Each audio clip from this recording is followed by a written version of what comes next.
નમસ્કાર દર્શક મિત્રો, હું છું એડવોકેટ સોનલ બારિયા. આપ સર્વનું સ્વાગત છે મારી ચેનલ લીગલ વિજ્ઞાનમાં. દર્શક મિત્રો, એક મિત્રનો પ્રશ્ન છે કે 7/12 ની અંદર મારું નામ છે તે નથી દર્શાવ્યું અને મારા જેટલા પણ ભાઈ છે તે દરેકના નામ કરીને વારસાઈ કરી દીધી છે અને હું એક દીકરી તરીકે મારો જે અધિકાર છે તે માંગુ છું, તો મારા પિતાશ્રી જ મને ધમકાવી રહ્યા છે કે તને કોઈ પણ પ્રકારનો હિસ્સો મળી શકે નહીં. તો જે વારસાઈ થઈ ગઈ છે તેની ઉપર કોઈ પણ પ્રકારના પગલાં લઈ શકાય? તો દર્શક મિત્રો, આ જે પ્રશ્ન છે તેનો હું આજે તમને વિડીયોના માધ્યમથી જવાબ આપીશ કે દર્શક મિત્રો, જો દીકરો અને દીકરીને જે વડીલોપાર્જિત મિલકત છે તેની ઉપર સંપૂર્ણપણે એક સમાન જ અધિકાર હોય છે, પરંતુ જો તમે સ્વેચ્છાએ તમારો જે હક હિસ્સો છે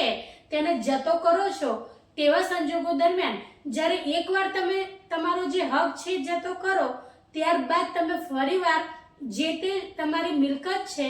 તેની અંદર તમારો હક હિસ્સો મેળવી શકો નહીં. એટલે કે જો 7/12 માંથી તમારું એક વખત નામ તમે સ્વેચ્છાએ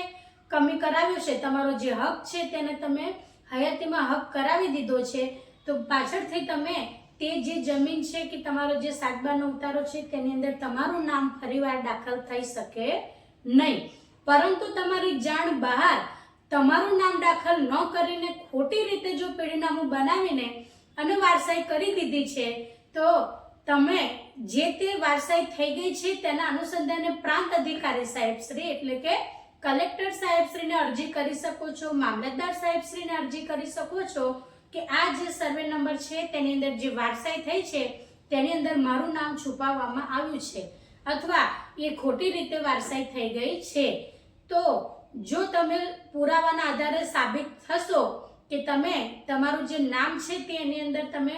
સાચા તેના અધિકારી છો, પરંતુ તમને છુપાવવામાં આવ્યા છે, તો દર્શક મિત્રો,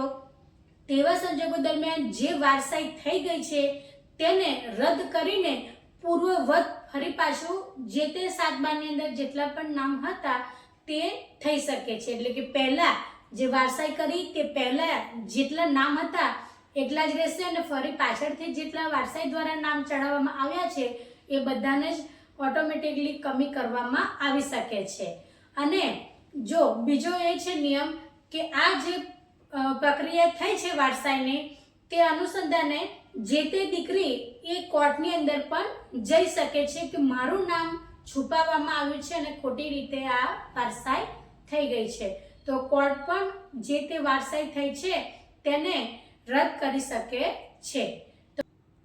તો દર્શક મિત્રો, જો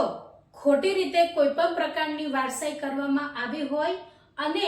જે તે વ્યક્તિ તેનો વિરોધ કરે, તો તેવા સંજોગો દરમિયાન પ્રાંત અધિકારી સાહેબશ્રીને સંપૂર્ણ સત્તા છે કે જે તે વારસાઈ થઈ છે તે પૂર્વવત થઈ જાય, એટલે કે રદ થઈ શકે છે.